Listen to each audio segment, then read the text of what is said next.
ठंडी बर्फ की एक बूंद ने दिल की तपिश मिटा दी। ठंडी बर्फ की एक बूंद ने दिल की तपिश मिटा दी, उदासी के मौसम में भी उम्मीद मुस्कुरा दी। जी हाँ दोस्तों, आज जो हम पोएम करने जा रहे हैं उस पोएम का टाइटल है डस्ट ऑफ स्नो और उसका कुछ सारांश भी इसी शायरी पे आधारित है। चलिए देखते हैं आज के सेशन में हम लोग क्या क्या सीखेंगे। मेरा नाम है विकास कुमार झा और आप सभी का स्वागत है मेरे यूट्यूब चैनल इंग्लिश विद विकास झा में। चलिए बिना देर किए हम आज के इस सेशन की शुरुआत करते हैं। First I would like to introduce you all with the poet. चलिए, पोएट का नाम है रॉबर्ट फ्रॉस्ट। ये एक अमेरिकन पोएट थे और ये बहुत ही बेहतरीन पोएट थे। ये इमेजिस्ट मूवमेंट से भी बहुत ज्यादा इन्फ्लुएंस थे। हम आगे बात करेंगे इमेजिस्ट मूवमेंट क्या था। और कहते हैं ये फेमस थे किन चीजों के लिए, तो नेचर के ऊपर इन्होंने बहुत सारी कविताएं लिखी हैं, ठीक है ना। और ये डीप फिलोसॉफिकल मीनिंग्स को एक्सप्रेस करते हैं।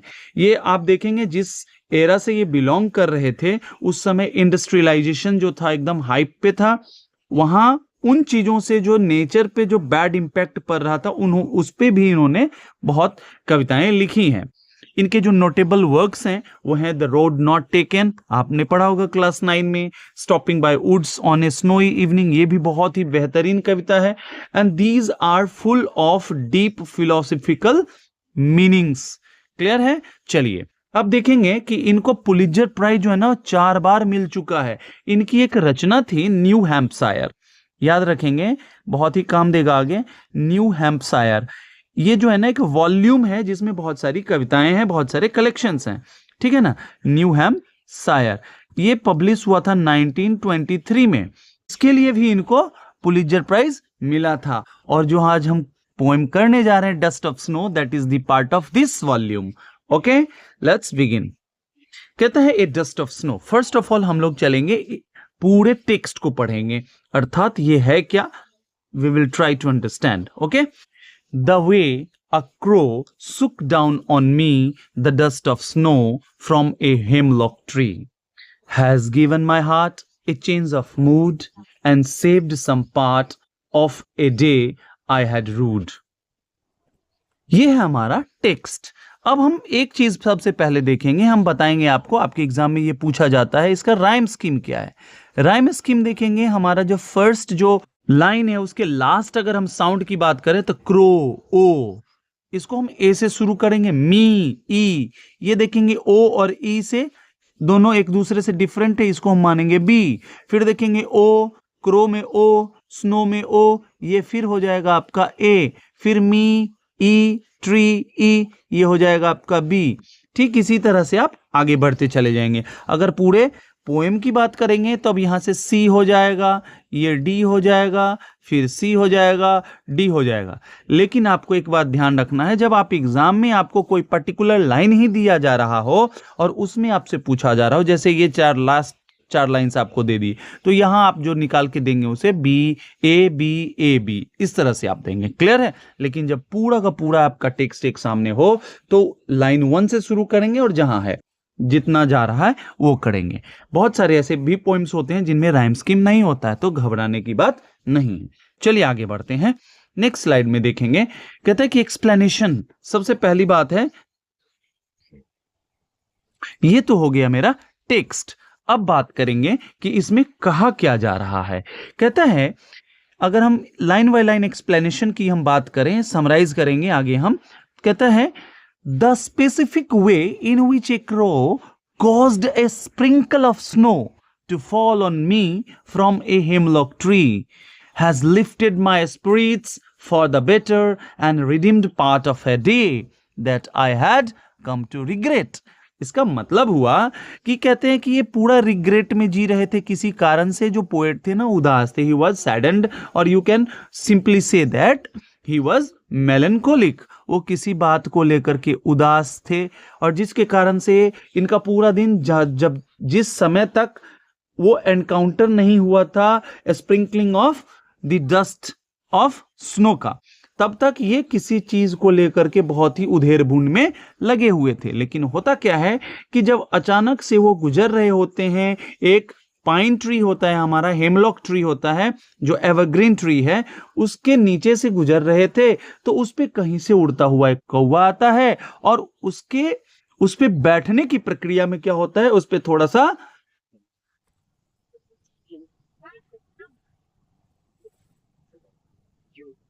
डालियों में क्या होता है,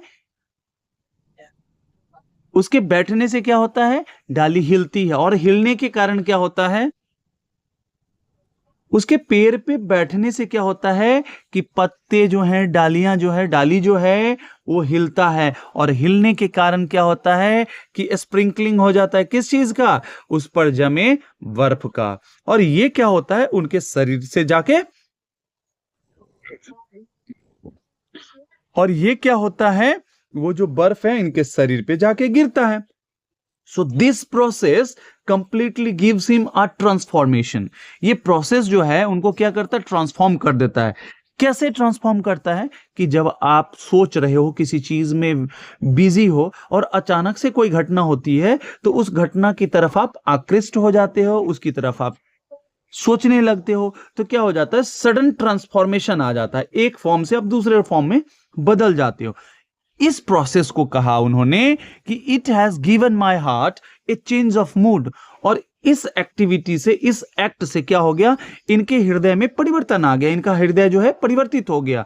मींस ग्लूमी से जो थे, जो मेलनकोलिक थे, उससे थोड़ा सा इनको चेंज ओवर मिल गया और वहां पे इनको रियलाइज हुआ दिन का जो कुछ हिस्सा बचा हुआ है उसको समझने में, उसके ऊपर विचार करने में, बजाय इसके कि जो बीत गया है उसके बारे में सोच सोच करके जो पूरा दिन खराब कर लिया था इन्होंने, उससे इनको निजात मिला है। क्लियर है? अब देखेंगे इस पोएम को हम दो तरीके से पढ़ सकते हैं, एक तो इस तरह से और दूसरा अगर आप पोएट के अगर रेस्पेक्ट में बात करें तो ये बहुत ज्यादा वर्ल्ड वॉर से परेशान थे। जो वर्ल्ड वॉर के जो कॉन्सिक्वेंसेस थे उनको देख करके ये बहुत ज्यादा मार्मिक हो चुके थे और जो इंडस्ट्रियलाइजेशन की जो स्थिति चल रही थी जिससे जो पूरा यूरोप, अगर हम देखें अमेरिका देखें, सब जूझ रहा था। ये जो है पॉल्यूशन इतने बढ़ गए थे, इनकी जितनी कविताएं आप पढ़ेंगे बहुत मजा आएगा, उन्होंने बात की है इन चीजों की। ठीक है, तो ये कहते हैं अगर पोएट के दृष्टिकोण से चलें तो उन्होंने कहा है कि जीवन, मतलब ये इन्होंने एक दिन की बात नहीं की है, ये पूरे जीवन की बात की है। कहते हैं कि हमने मेटेरियलिस्टिक लाइफ की ओर जीवन बिता दिया, मेटेरियलिस्टिक अप्रोच की तरफ, लेकिन अब मुझे जब समझ में आया है कि स्पिरिचुअलिटी क्या होती है, तब बता रहे हैं कि इस एक्टिविटी ने मेरे अंदर एक चेंज लाया और अब मैं मेटेरियलिस्टिक लाइफ को छोड़ मैं कहां जा रहा पसंद करूंगा, स्पिरिचुअलिटी की तरफ। ठीक है ना, चलिए आगे देखते हैं। नेक्स्ट देखेंगे हम लोग एक्सप्लेनेशन ऑफ स्टेंजा 1। ये स्टेंजा 1 पूरा है। The way a crow dot dot dot the dust of snow dot dot dot. इसका मतलब क्या है? कहता है कि a crow sitting on a hemlock tree shakes snow on to the poet. ये क्या करते हैं, उस स्नो को, स्नोफ्लेक्स को वो क्या कर देते हैं, हिलाता है बैठने के कारण, और वो किस पे गिरता है, पोएट के ऊपर गिरता है। ठीक है ना। अब देखेंगे यहाँ पे जो सिंबॉलिक यूज किया गया है डार्क इमेजेस का। कहेंगे सर डार्क इमेजेस क्या होता है? देखेंगे कि अलग अलग धर्म में अलग अलग चीज सोची जाती है, किसी खास वस्तु विशेष को लेकर के, किसी जीव को लेकर के, पेड़ पौधों को लेकर के। तो कहता है कि क्रो और हेमलॉक अधिकांश में अगर देखें, लगभग सभी धर्मों में देखें तो कौवे को क्या माना जाता है, मृत्यु का सूचक माना जाता है। हेमलॉक ट्री क्या होता है, ये पॉइजनस ट्री होता है। तो सबसे बड़ी बात देखिए कि कितना जबरदस्त सिंबॉलिक यूज किया है रॉबर्ट फ्रॉस्ट ने। समाज में जिन चीजों को क्या माना जाता है, अपशकुन माना जाता है, उनके मदद से इन्होंने दिखाया कि sometimes they can be helpful and they can transform you. इन्होंने बताया है कि कभी कभी वो आपके लिए लाभकर हो सकते हैं, आपके जीवन में परिवर्तन लाने के लिए कारगर सिद्ध हो सकते हैं। क्लियर है? अब उसी चीज को इन्होंने इसलिए सिंबॉलिक यूज किया है डार्क इमेजेस का। मतलब डार्क इमेजेस का मतलब क्या हो गया यहाँ पे, dark image means something that is told to be negative, जिसको माना जाता है क्या चीज, निगेटिव माना जाता है। ठीक है ना। कहते simple natural event but carries deep meaning. कहते ये घटना तो एकदम छोटी सी घटना है, ये तो हमेशा होते रहने वाली घटना है, लेकिन इसका इंपैक्ट कितना डीप था, इसका इंपैक्ट कितना जबरदस्त था, ये कैसे पता चलता है, by the upliftment of the mood off the speaker, वो स्पीकर के मूड में जो अपलिफ्ट हुआ, जो ग्लूमी से थे अब वो हैप्पी से हो गए हैं, इसके लिए आप क्या कह सकते हैं कि ये बहुत बड़ी एक्ट थी। क्लियर है? चलिए आगे बढ़ते हैं। नेक्स्ट स्टेंजा कहता है, and the last stanza, has given my heart a day I had rued. इसमें कहा गया है कि ये जो स्नो जो है ना, ये क्या था? It was the part that change the mood off the poet, means it was the cause that change the gloomy mood off the poet. ये आप ही थे जो उनके मूड को परिवर्तित कर सके। कौन? ये स्नोफ्लेक्स ना। और स्नोफ्लेक्स गिरा कैसे? कारण कौन बना? कौआ, क्रो। और क्रो कहां बैठा? बैठने का कारण कौन बना? वो पाइन ट्री। वो क्या है? Evergreen tree. कौन सा? Hemlock tree. क्लियर है? तो हेमलॉक ट्री और कौआ ये दोनों निगेटिविटी के सूचक हैं, लेकिन यहां पे पोएट के अंदर जो पॉजिटिविटी ला रहे हैं, इन्हीं के कारण संभव हो सका है। क्लियर है? चलिए, and actually he was regretting. वो क्या कर रहे थे? रिग्रेट कर रहे थे। कुछ भी बुरा हुआ होगा, that is not specified in this text. इस टेक्स्ट में इसकी बात की चर्चा नहीं है, बट ये कहते हैं कि इस मोमेंट ने उनको एक होप दिया that I can to change my mood. कहता मैं भी चेंज कर सकता हूं अपने आप को, अपने मूड को चेंज कर सकता हूं। And he believed in this transformation and he kept himself away from depression and reached to optimism। वो क्या हो गया? डिप्रेशन से निकल करके आशावादी हो गए। Means I can change my situation, and if you want to change yourself you will have to be optimist. Optimistic approach रखना पड़ेगा। क्लियर है? चलिए आगे बढ़ते हैं। नेक्स्ट है, वही समरी है। This was a very short poem but it has a very powerful message। ये बहुत ही छोटी कविता है, बट इसका मैसेज जो है ना बहुत ही पावरफुल है। क्लियर है? अब देखेंगे, हमने देखा कि पोएट जो था बहुत ही बैड मूड में था, ऑब्वियसली था। A minor natural event lifts his spirits. एक छोटी सी प्राकृतिक घटना ने क्या किया? इनके मूड को अपलिफ्ट कर दिया। ठीक है ना? While he was in a bad mood that caused him to uplift his mood. That is simple and clear. कहता है nature has the power to heal and bring positivity. Nature अपने आप में बहुत ही पावरफुल है। कैसे? वो कुछ भी कर सकता है। जहां आपकी सोच का अंत है वहां उसका प्रारंभ है। ठीक है ना? तो ये इसमें इतनी शक्ति है कि किसी भी बड़ी से बड़ी समस्या को ये आसानी से हील कर सकता है और मनुष्य के जीवन में पॉजिटिविटी ला सकता है। आगे बढ़े। अब देखेंगे कि इस पोएम में थीम क्या था। पहला तो थीम था हमारा पावर ऑफ नेचर, मींस कितना पावरफुल है हमारा नेचर, ये तो है, सच्चाई है। दूसरा थीम है हमारा है इंपोर्टेंस ऑफ स्मॉल मोमेंट्स। कहते हैं ना कि लीव द मोमेंट, मींस जो छोटी छोटी खुशियां हैं आपके पास उनको आप अर्जित कीजिए, उनको एंजॉय कीजिए आप। क्लियर है? तो छोटी छोटी जो घटनाएं हैं उनको आप एंजॉय कीजिए। देखिए कैसे छोटी सी घटना ने उसके जीवन को बदल दिया। Hope and optimism. कहता है देखिए बिना आशा के जीवन नहीं है। अगर उम्मीद छोड़ देंगे तो आप जीवन में कुछ नहीं कर पाएंगे। उम्मीद पर ही तो दुनिया कायम है। ठीक है ना? तो क्या कहता है? We should be optimistic. हमें क्या होना चाहिए? ऑप्टिमिस्टिक अप्रोच वाला होना चाहिए। ऑप्टिमिज्म हमारे जीवन में होना चाहिए। क्लियर है? कहता है change in attitude through unexpected events. छोटी छोटी घटनाओं से हमारे जीवन के अंदर जो व्यवहार रखते हैं अलग अलग लोगों के साथ अलग अलग तरह से, तो कहता है उसमें परिवर्तन आ जाता है। ठीक है ना? ऐसी घटनाएं हैं आप अपने जीवन में अनुभव करते होंगे कि किसी के बारे में आप सोचते होंगे कि छोटा है, गरीब है, इस तरह से, तो उसके प्रति आपका व्यवहार अलग हो जाता है। लेकिन एक समय आता है आपके जीवन में जब आप उन चीजों को एक्सपीरियंस करते हो और अपने अनुभवों से उसको जब आप इवेल्युएट करते हो तो पता चलता है नहीं, ऑल आर सेम। तो ये चीज है। तो इन्होंने भी वही बताया है कि किसी के प्रति हमें प्रिजुडाइज्ड होने की आवश्यकता नहीं है। कोई चीज है उसके बारे में मन में पहले ही नहीं बना लें कि ये ऐसा है, इसके साथ हमें ऐसा व्यवहार करना चाहिए। नहीं, that can also change your life. वो भी आपके जीवन को बदल सकता है पॉजिटिवली। अब देखेंगे कि कौन कौन से फिगर्स ऑफ स्पीच हैं जो इस लेसन में यूज हुए हैं, इस पोएम में यूज हुए हैं। पहला है हमारा alliteration.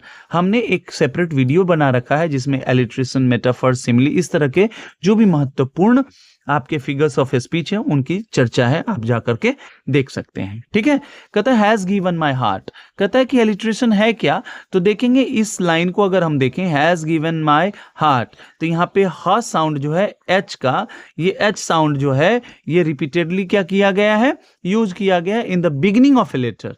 This sound is used in the beginning of a letter in closely related words और फ्रेजेस। क्लियर है, तो ये देखेंगे ये हमारा हो गया। इसी में एक और लाइन है हमारा, saved some part of the day, इस तरह से है ना, सेव्ड सम, स साउंड है यहाँ पे, देखेंगे क्या ये भी क्या हो रहा है, रिपीटेशन है कॉन्सोनेंट साउंड का। क्लियर है, वो आपका एलिट्रेशन है। इमेजरी क्या होता है, इमेजरी को ऐसे समझें, जब आप कोई कहानी सुन रहे हो, फिल्म देख रहे हो, कुछ भी देख रहे हो, तो आप जो इमेजिन कर लेते हो कि ऐसा ऐसा ऐसा हुआ होगा, वो जो विजुअलाइज कर लेते हो, जैसे इस कविता को हम अभी कर रहे थे तो आपके मन में आ गया होगा चित्र किसका, कौवे का, ट्री का, और वो गिरते हुए स्नो का, तो इसको बोलते हैं हम इमेजरी। क्लियर है, ये हमारा विजुअल इमेजरी हो गया। क्लियर है, चलिए सिंबॉलिज्म। सिंबॉलिज्म का मतलब क्या होता है कि जब एक चीज किसी दूसरे चीज को सिंबलाइज कर रहे हो, ठीक है ना, जैसे काली बिल्ली अगर रास्ते से गुजर जाए, हम जा रहे हैं और रास्ते को काट दे, तो क्या होता है, दिमाग में बैठ गया कि मौत, तो आपने ब्लैक कैट को क्या कर दिया, डेथ से क्या कर दिया, दोनों को कनेक्ट कर दिया। This is called symbolism. हमने देखा क्रो और हेमलॉक को ट्रेडिशनली किस चीज के रूप में लेते हैं, निगेटिव सिंबल्स के रूप में लेते हैं, बैड ओमेन के रूप में लेते हैं, तो ये हमारा सिंबॉलिज्म हो गया। क्लियर है, अब एक और चीज आपने देखा होगा, मैं आपको टेक्स्ट पे लेके चलता हूं। फर्स्ट ऑफ ऑल देखिए यहाँ पे इस पूरे टेक्स्ट को आप जब देखेंगे तो देखेंगे कि एक ही जगह हमारा सेंटेंस एंड हुआ है, मींस कंटिन्यू है पूरा का पूरा हमारा टेक्स्ट। तो वही कहता है कि इंजेममेंट है क्या हमारा, तो जब है कोई सेंटेंस है वो कंटिन्यू है without any pause, this is called enjambment. ये सारे के सारे आपके एग्जाम में पूछे जा चुके हैं, समझ गए, इसलिए आपको इन सभी चीजों को एकदम कॉपी कलम लेकर के बैठ करके लिखिए ढंग से। नेक्स्ट हमारा है सीबीएसई क्लास 10 में पूछे गए क्वेश्चंस, आपके बोर्ड एग्जाम में जो क्वेश्चंस पूछे गए हैं इस चैप्टर से, अब हम उनको देखेंगे और आपसे कहेंगे कि इनका इन क्वेश्चंस को आप खुद सॉल्व करिए। हम नेक्स्ट सेशन में आएंगे, इसके हर एक क्वेश्चंस को हम डिटेल्ड में बताएंगे कि आपको किस अप्रोच के साथ आपको बोर्ड में लिखना है। ठीक है, तो 2020 में इस चैप्टर से पूछा गया क्वेश्चन है, what is the dust of snow. ये डस्ट ऑफ स्नो है क्या, आप जानते हो डस्ट ऑफ स्नो क्या है, व्हाट डज इट सिग्निफाई, ये क्या दर्शाता है, ये किस चीज को सूचित करता है, ये आपको बनाना है। क्लियर है, कहते हैं हाउ हैज द, ये 2021 का क्वेश्चन है, how has the poets mood changed. अब बताएंगे आप कि पोएट का मूड कैसे चेंज हुआ, ये आपका 2021 का क्वेश्चन है। नेक्स्ट हमारा है what is the role of the crow and the hemlock tree. कहता है क्रो और हेमलॉक ट्री का क्या रोल है इनके मूड के अपलिफ्टमेंट के लिए, ये है। देखिए कितना इजी क्वेश्चंस पूछे गए हैं। 2023 का क्वेश्चन है explain how a small incident change the poets mood. अब ये आप बताओ, एक्सप्लेन करो कि किस प्रकार से एक छोटी सी घटना जो है ना वो पोएट के मूड को चेंज करके रख दिया। देखिए कितने इजी क्वेश्चंस पूछे गए हैं। आई होप कि आपको इनको सॉल्व करने में बहुत ही समय नहीं लगेगा, एकदम इजीली कर दोगे आप। चलिए नेक्स्ट देखते हैं, और भी कुछ क्वेश्चंस हैं। कहता है इनको भी आपको करना है, ठीक है ना। What mood was the poet in before the incident. ये जब घटना हुई उसके पहले जो पोएट का मूड था कैसा था, ये बताना है आप सबको, लिख के बताना है, ठीक है ना। चलिए कहता है what does the hemlock tree symbolise. Hemlock tree किस चीज का सूचक है, किस चीज को दर्शाता है, वो किसका सिंबल है। हमने देखा था ना, उसको डेथ या पॉइजनस चीज है तो डेथ से उसको हम क्या करते हैं, सिंबलाइज करते हैं।